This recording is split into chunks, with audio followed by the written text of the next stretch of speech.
Bonjour à tous et bienvenue sur les énergies de la pleine lune du 10 juillet dans l'axe Cancer-Capricorne. Alors cette vidéo est une sage analyse parce qu'après ma surexposition jupitérienne, j'ai besoin d'équilibrer un peu. J'étais pas prête pour autant de retours et commentaires enthousiastes, donc vraiment merci. Au-delà d'un vrai challenge personnel, il fallait que j'expérimente parce que j'ai cette idée depuis des lustres, mais je ne m'autorisais pas à l'extérioriser hors cercle intime, on va dire. Donc il fallait que j'en ai le cœur net et que je vois si au-delà de l'aspect ludique, c'était utile, pédagogique, clair, et vous avez spontanément répondu aux questions que je me posais. Donc vraiment, merci pour vos réactions. Tout ça rend l'astrologie vivante, parce que la relation que nous avons avec nos propres planètes et celles qui transitent le ciel sont aussi vivantes. Ce n'est pas un concept figé à comprendre, c'est une co-création de tous les instants, faite de facilités, de propositions et de défis. Et quand on peut humaniser les planètes, eh bien ça les rend plus accessibles pour tisser un lien avec elles. En tout cas, c'est mon point de vue. Donc pour la suite, je ne sais pas exactement pour le moment, mais je vous mets un petit sondage dans l'onglet Communauté. Et si vous pouvez voter, ce serait sympa parce que ça m'aidera dans ma réflexion. Alors, que nous propose cette pleine lune maintenant qu'on a passé une première étape peut-être significative? Eh bien justement, un bilan ou un premier bilan, si vous préférez. Comme vous l'avez vu, Neptune est parti méditer. Dimanche prochain, c'est Saturne qui va à son tour rétrograder.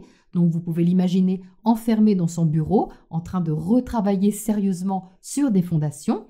Pluton est aussi rétrograde pendant plusieurs mois. Et Mercure, planète de communication et d'expression, va aussi rétrograder le 18 juillet. Donc tout ce ralentissement nous incite à poser les choses pour intégrer ce qui est né, ce qui a émergé et qui est transformateur.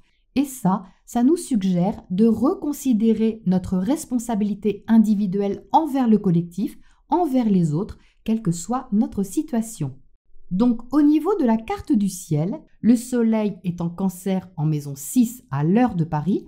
Donc avec cet emplacement, on veut prendre soin de quelque chose dans notre quotidien, alors peut-être de quelqu'un ou encore d'un travail. Enfin, on a à cœur de faire les choses avec attention, de façon appliquée et pas forcément tapageuse.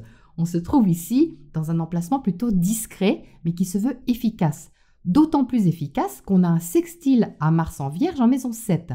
Donc il peut y avoir une question relationnelle sur le tapis, on peut booster quelqu'un ou quelqu'un nous booste, mais même si on peut être un peu inquiet parce que Cancer et Vierge sont plus sujets à l'inquiétude que d'autres signes, c'est un sextile, donc ça se passe bien, ou en tout cas un échange se passe bien, une action se place bien. Les petits pas qui sont faits sont efficaces, il y a de la précision dans ce qui pourrait sembler être une hésitation. Et d'ailleurs, s'il y a hésitation, ce n'est pas sur le fond, c'est sur la forme.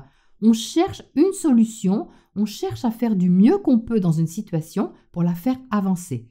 Donc on reste bien dans la proposition de la nouvelle lune qui nous incitait à prendre le temps de poser les choses avec recul et avec foi, tout en gardant notre flamme intérieure éclaireuse de vérité sur nos besoins émotionnels. Mais gardons tout de même à l'esprit que la pleine lune marque un point de culmination. C'est le moment de la lunaison où nos émotions sont au zénith de notre conscience, éclairée par le soleil en face. Et cette lune qui représente nos émotions, elle est ici en Capricorne et en maison 12. Donc on va ressentir beaucoup, mais on ne va certainement pas le montrer. Déjà parce qu'en Capricorne, il y a une certaine réserve, et puis parce qu'elle est en exil, cette lune. Elle se trouve en effet à l'opposé du signe du Cancer, où elle est normalement chez elle et où elle se sent bien. Donc là, elle n'est pas chez elle dans un endroit familier, connu et doudou, elle est en face dans le bureau de Saturne, pour vous donner une idée de l'ambiance sérieuse. Et comme elle est maîtrisée ici par Saturne, et que Saturne, vous l'avez vu, se trouve avec Neptune, maître de la maison 12, eh bien cette lune va aller ressentir les responsabilités à prendre. C'est comme si c'était une réunion à l'abri des regards, en secret, qui nous demande d'assumer pleinement une partie sensible, peut-être même secrètement sensible. On a peut-être une sorte d'état des lieux réaliste à établir, et dans cet état des lieux, il nous est suggéré de faire un tri entre ce qui est utile et ce qui ne l'est pas, ce qui est fiable et ce qui ne l'est pas. Bref, il est question d'un bilan assumé qui demande une mise en place organisée. Donc pour faire simple, nous avons de l'aide pour prendre du recul sur nos émotions et agir dans un sens constructif. Si on hésite, il y a une partie de nous qui sait intuitivement quoi faire ou comment le faire, même si ça prend du temps à organiser pour adapter les choses. Dans d'autres cas, il est peut-être question de mettre fin à quelque chose qui pourrait être ressenti comme une obligation, mais c'est pour notre bien. Exemple, il faut que j'arrête de fumer, il faut que j'arrête de m'auto-saboter, il faut que j'arrête ceci ou cela. Mais dans ce devoir intérieur, nous sommes invités à mettre de la bienveillance et pas de l'autoflagellation.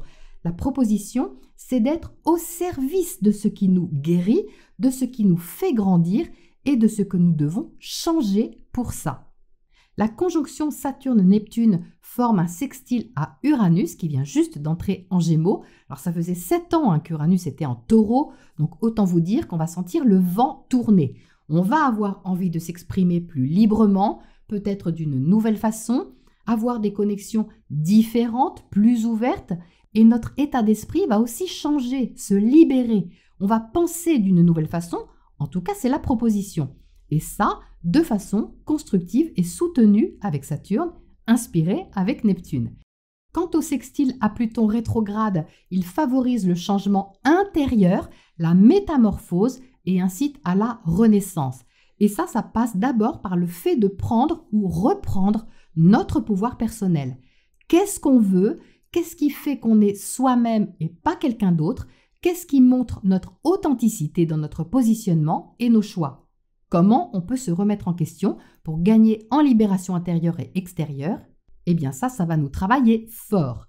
Le carré à Jupiter, lui, il se défait, donc on va pouvoir, avec ce bilan, peut-être commencer à concrètement poser des bases si on accepte de regarder les choses en face. Un petit mot sur l'ascendant de cette pleine lune, un ascendant Verseau qui nous pousse résolument à une révolution personnelle forte à côté de Pluton rétrograde et à faire un pas vers une indépendance, une nouvelle façon d'être qui passe par cette remise en question personnelle, psychologique, intérieure, intime et libératrice. Notre boussole cosmique, le nœud nord, bien sûr toujours en Poisson, toujours maîtrisé par Neptune, se trouve en maison 1, donc il nous invite à honorer notre identité, à avancer avec notre ressenti, notre intuition, tout en agissant. La maison 1, c'est la maison du Bélier, donc on fait quelque chose. Et on fait quoi? Eh bien c'est Mars qui nous le dit. Mars est maître de la maison 1, il est en Vierge et il nous dit on fait un petit pas, mais on le fait concrètement.